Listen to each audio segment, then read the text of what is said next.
ideals could be our goals, it could be our standard, but we all know that if we have some goals, these are the one that keep us to move on. So, pag meron po tayong isang objective, alam po natin, we prioritize our objective, and eventually, as we go along, this objective drives us to move forward.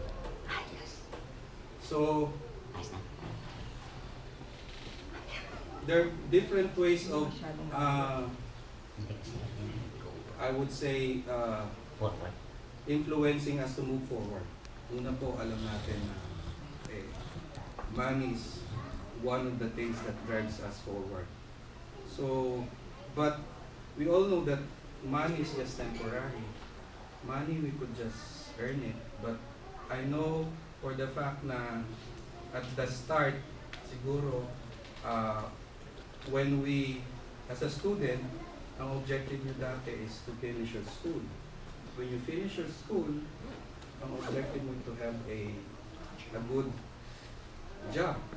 And when you have a good job, definitely you're looking for some financial attributes. So money could be one of the things that drives you.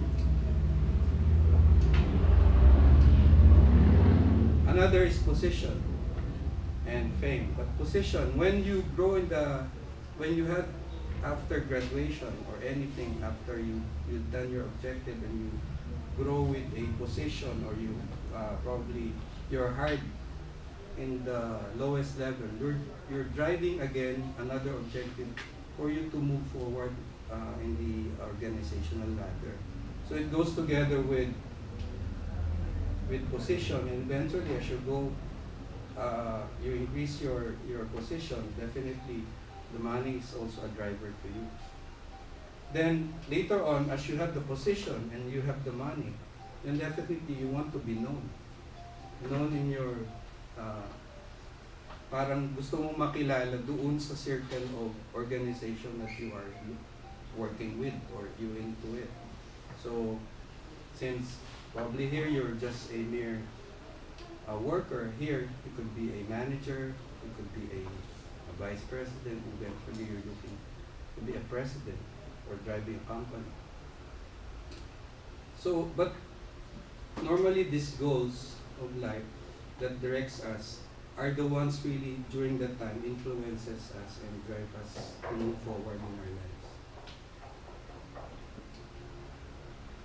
So now we're talking on the secular world, but as a Christian, what is really that we need to do to be more aligned to the Lord? So ano ba ang kailangan nating gawin para tayo mga Kristiyano ay maging perfect or probably going to the Lord? So we all know that God wants us to make loving Him our first and last ideal. Meaning, here, the Lord is just telling us, love Him first. That's the main goal as a Christian. And actually, this has been the priority according to Matthew verses 12 to 28, that this is one of the greatest commandments. So I just read, one of the teachers of the law came and heard debating, noticing that Jesus had given them a good answer. He asked him, of all the commandments, which is the most important? So the most important one, answered Jesus, is, hear ye, O Israel, the Lord our God is one. Love the Lord your God with all your heart, and with all your soul, and with all your mind, and with all your strength. So here, very straightforward, sinabi na ni Lord na just love me. Period. No ifs, no buts. But He wants us to love Him with all our hearts, with all our souls, with all our mind, and with all our strength. So the talk will be dwelling more on these verses, on this prerequisite, on how we could really show to the Lord how we love Him first. So, what we all know that not every individual is his own way of probably showing his love to even your loved ones, to your wife, to anybody. So, but these are some ways that some people are trying to express their love to the Lord. So, meaning they could be sizing up pious feelings. These are meaning you could be religious, you could be spiritual, you could be prayerful. So others are doing some philanthropic endeavors. These are the mostly, if you see, there are a lot of NGOs that feeds the hungry, supports any charitable institution. Then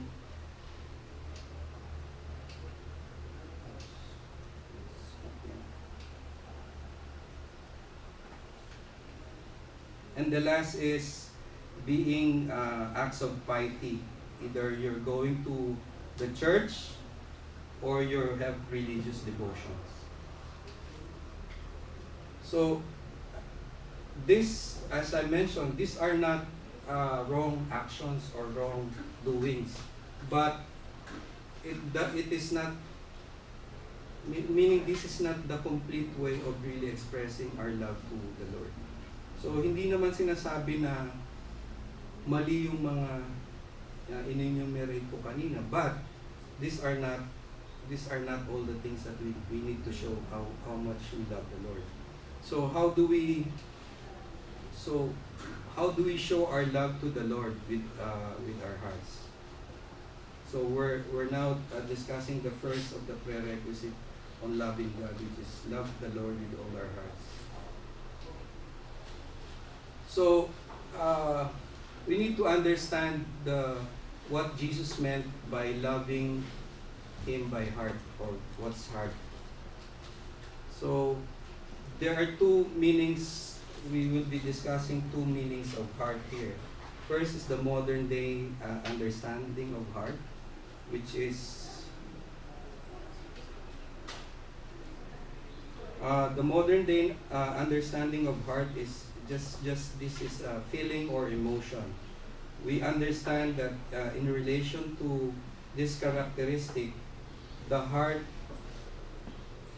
it is not the heart that interprets the emotions or feelings of the human person. It is the brain. And there is the biblical meaning of heart. The biblical meaning of heart, this is the seat of intelligence and decision. This could also be similar to the mind and the will. The heart is also the symbol of the core of the man, who the man is.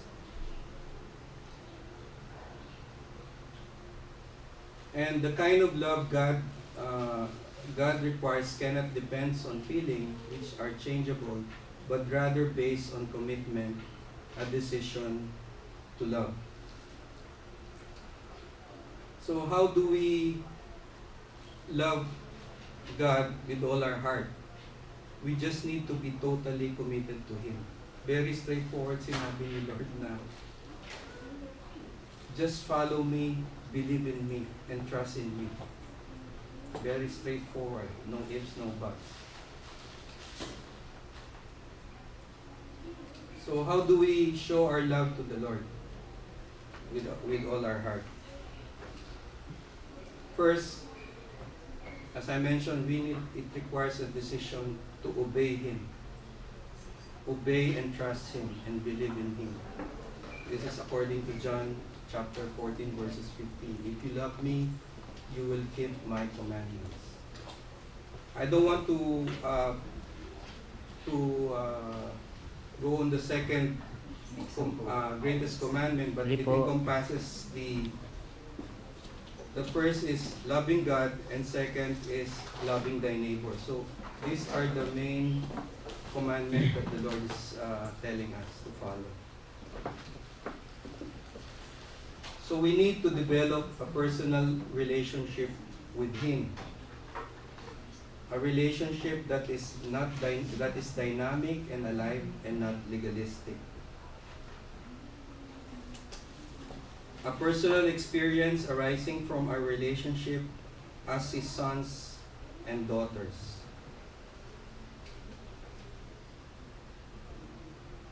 So another thing that we need to do of loving God with all our heart is spend a regular time with Him. So how do we do that? By praying to Him and reading the Bible.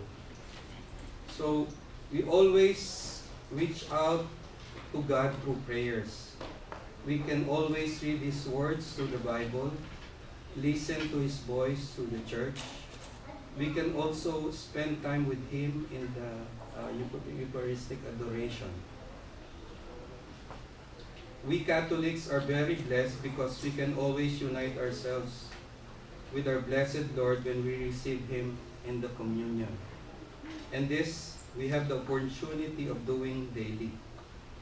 Although it's very, I would say, tight of really going to Mass daily, but the Lord is asking us if we could have the time to spend with Him daily.